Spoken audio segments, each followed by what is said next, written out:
बीगो ने मेरे बच्चे भी छीन लिए, मेरी बीवी भी छीन ली। मेरी बुढ़ी ने मैनू बीगो दी वजह तो तलाक दे दी जे। ऐसी बगैरत औरत कि जिहड़ी बीगो ते बैठ के सारी सारी रात बंदियां नाल गल्लां करदी है। 1500 रुपया 2000 रुपया मुझे रोज का दो, मैं फिर बीगो छोड़ूंगी। नाज़रीन, मेरे साथ मोहम्मद आसिफ मौजूद हैं। आसिफ इस वक्त सोशल मीडिया पर बहुत इन है और आपने मुख्तलिफ इनकी स्टोरीज़ देखी हैं मुख्तलिफ सोशल मीडिया प्लेटफॉर्म पर, और इनकी कहानी जो है वो बड़ी ही दर्दनाक है, बड़ी दुख भरी है, क्योंकि इनकी जो बीवी हैं वो बीगो लाइफ की वजह से इनको छोड़कर चली गई, और उसके बाद इन पर जो इस वक्त जो हालात हैं वो बहुत ख़तरनाक हैं, क्योंकि बीवी चली गई, बच्चे साथ ले गई, और वो दुख साथ, और साथ इन पर बड़ा भारी कर्जा भी है।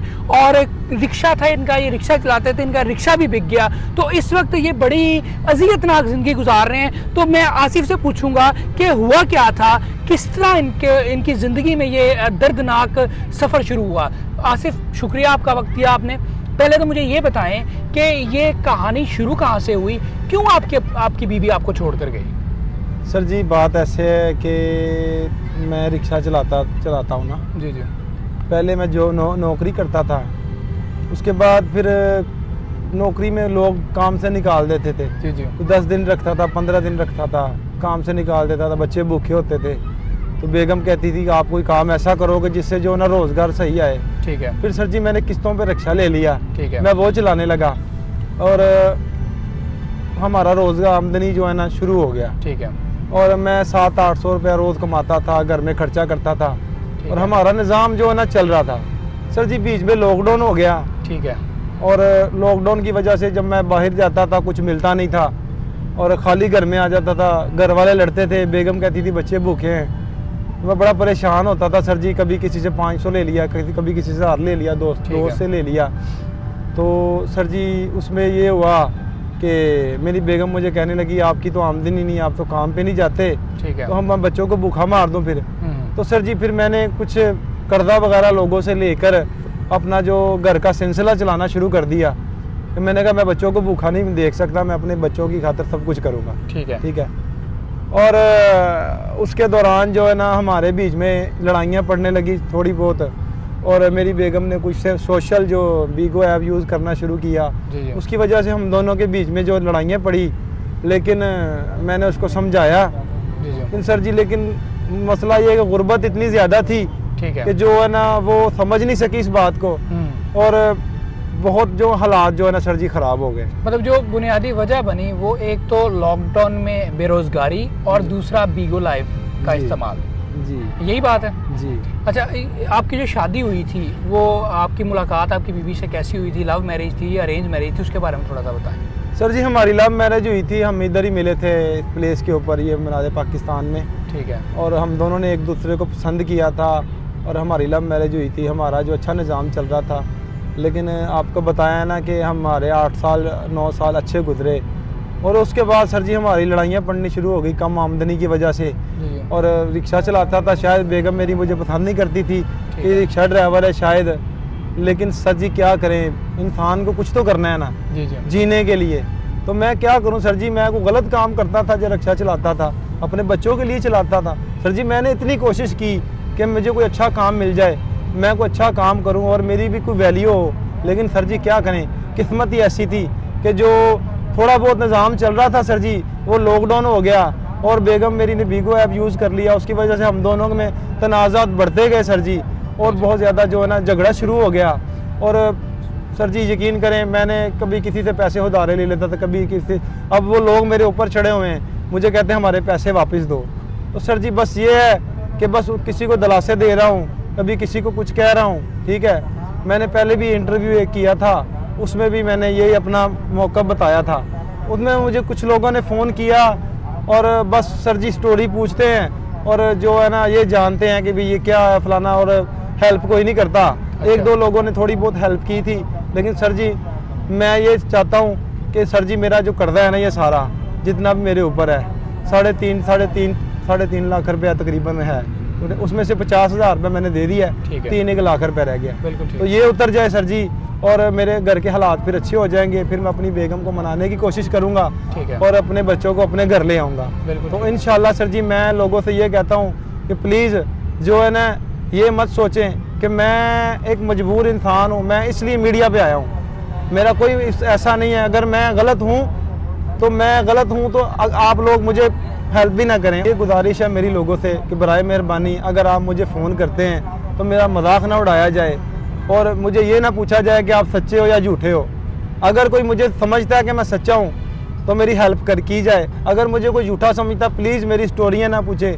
मैं आगे बहुत दर्दनाक बंदा हूँ, परेशान हूँ, और इस चीज़ से मैं जो ना ये कहना चाहता हूँ, लोगों को ये पैगाम पहुँचाना चाहता हूँ कि देखें ये जो चीज़ें हैं ना इंसान की, यानी कि जो बेगमें होती हैं और ये जो मर्द हजरात होते हैं, ये हमेशा बेगम के लिए अच्छा ही सोचते हैं। इसी तरह अगर ये मोबाइल लेके देते हैं बेगम को, बड़े वाला टच मोबाइल, तो अगर बेगम समझती है कि ये हमसे मोहब्बत करने लगा है तो मेरा उन बहनों को पैगाम है कि इसको गलत ना समझें। वो अगर आपको मोबाइल लेके देता है तो उसकी वजह ये होती है कि वो आपसे मोहब्बत करता है और आपके ऊपर एतबार करता है। और आप अगर कोई गलत ऐप यूज़ करती हैं तो अगर कोई ऐसा गलत काम करती हैं तो उससे परहेज़ करें और खुदाया इस बीगो ऐप से भी बचें, मैं तो ये कहूँगा।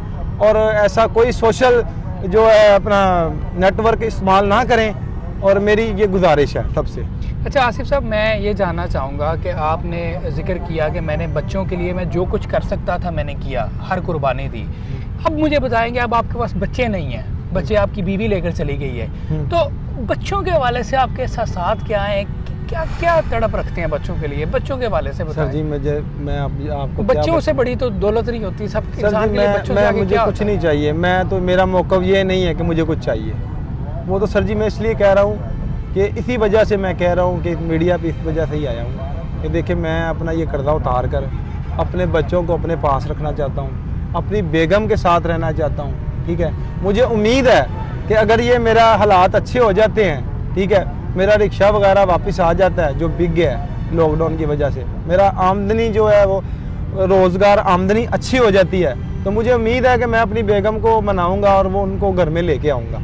ठीक है, और मुझे बच्चे तो सर जी इतने याद आते हैं कि मैं सारी रात सोता ही नहीं हूँ, जागता रहता हूँ। मुझे महीना हो गया मैं जो है ना सारी रात सोया नहीं, और बीच में रो पड़ता हूँ। कभी बस कहता हूँ या अल्लाह तुम लोग हर किसी को दो अच्छा दे, हर किसी को पैसे दे, हर किसी के पास सब कुछ हो, और अल्लाह किसी के ऊपर कर्जा ना चढ़ाए, और अल्लाह हर किसी को अच्छी बेगम दे जो उसका दुख में भी साथ दे और सुख में भी साथ दे।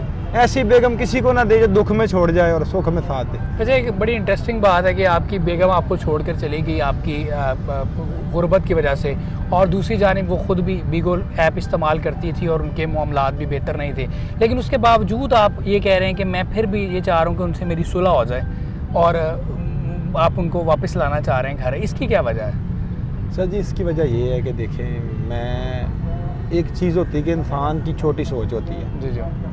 मैं इसलिए बड़ा सोचता हूँ कि अगर मैं अपनी बेगम को छोड़ दूंगा तो लोगों को क्या पैगाम जाएगा। इसी तरह कि यार हर बंदा फिर बेगम को छोड़ देगा इस छोटे से ऐप की वजह से।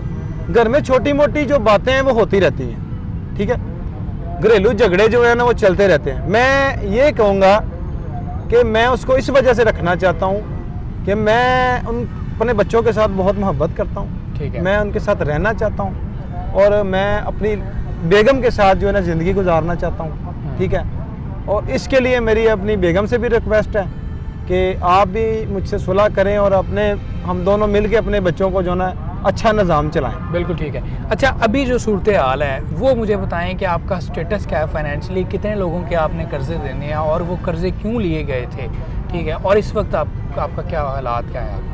सर जी कर्जे इस तरह लिए गए थे, जब लॉकडाउन लगा तो उसके दौरान जो है ना आमदनी नहीं थी कोई, ठीक है, तो अपना किसी से उधार ले लेता था, 10,000 ले लिया, किसी से 5,000 ले लिया, किसी से 10,000 ले लिया, ऐसे किसी से 20,000 ले लिया, कोई चीज़ निकलवा के बेच दी, ठीक है, फिर एंड में ये सर जी बच्चों को भूखा तो नहीं माना, रिक्शा भी बेच दिया। इस तरह जो है सर जी मेरे ऊपर जो है ना ये 3-3.5 लाख रुपया जो है ना कर्जा चढ़ गया। बिल्कुल ठीक हो गया। उसमें से 50,000 मुझे मेरी किसी ने हेल्प की, मैंने दे दी है, बाकी सर जी जो है वो। वैसे लोगों ने आपसे रब्ता किया है इस हवाले से कि हम आपकी मदद करेंगे या आपको सपोर्ट करना चाह रहे हैं या आपके? जी सर जी 1-2 लोगों ने मुझे पैसे दिए हैं और उनमें से मैंने थोड़े बहुत जो मुझे आए हैं मैंने वो कर्जा अपना अदा किया है, ठीक है, और बाकी जो है ना अभी मौजूद है। और इंशाल्लाह ताला मैं चाहता हूँ कि सर जी ये भी उतर जाए और जो मेरे हालात अच्छी हो जाए और मैं अपनी बेगम को जो है ना घर बच्चे ला कितने आसिफ साहब आपके? 3 बच्चे हैं सर जी। 3 बच्चे। जी। किस एज में, कितना अर्सा पहले शादी हुई थी आपकी? सर जी मेरी शादी को तकरीबन 11 साल हो गए ठीक है। और एक 4 साल की बेटी, एक 10 साल का माशाल्लाह। बेटा और एक 8 साल का बेटा सर। बिल्कुल ठीक हो गया। चलें आसिफ साहब, आपके लिए दुआ की जा सकती है और मैं बल्कि अपने तमाम देखने वालों से ये रिक्वेस्ट करूँगा कि ये हमारा भाई बहुत मुश्किल में इस वक्त, आप अंदाज़ा लगाएं कि जिस शख्स की बीवी उसको छोड़कर चली जाए गुर्बत की वजह से और अपने बच्चे साथ ले जाए। बच्चों वालों को पता है कि बच्चों वालों के लिए ज़िंदगी सब कुछ बच्चे ही होते हैं, तो अब इनके पास ना बीवी है ना बच्चे हैं और ऊपर से इस माशरे का जो आप देख सकते हैं कि हमारे यहाँ पर जिन लोगों ने कर्जा लेना होता है उनका जो रवैया होता है वो किस तरह का होता है। तो ये मेरा भाई बच्चों और बीवी की जुदाई के साथ साथ उन तमाम मुश्किलात को फेस कर रहा है जो कि इस माशरे में कोई भी गरीब इंसान करता है। तो मेरी आप तमाम दोस्तों से यही रिक्वेस्ट है कि आप इनके लिए कुछ करें, इनकी ज़िंदगी के लिए कुछ करें, ताकि आप इनके लिए कुछ करेंगे, इनकी ज़िंदगी अच्छी गुजरेगी तो वो सारी ज़िंदगी सदका जारिया होएगा और आपके लिए बेहतरी होएगी। आसिफ साहब सिर्फ मैं एंड में ये चाह रहा हूँ कि आप अपना नंबर जो है, फ़ोन नंबर, वो अगर बता दें हमारे देखने वालों को, अगर कोई दर्द दिल रखने वाला आपसे बात करना चाह रहा हो, आपकी दाद रसी करना चाह रहा हो या आपके लिए कुछ कहा चाह रहा हो तो ताकि वो कर सकें। जी मेरा नंबर है 0322 500 543। 0322 जी दोबारा बोलिएगा। 0322 500 543। बहुत शुक्रिया आसिफ साहब। बहुत शुक्रिया जी।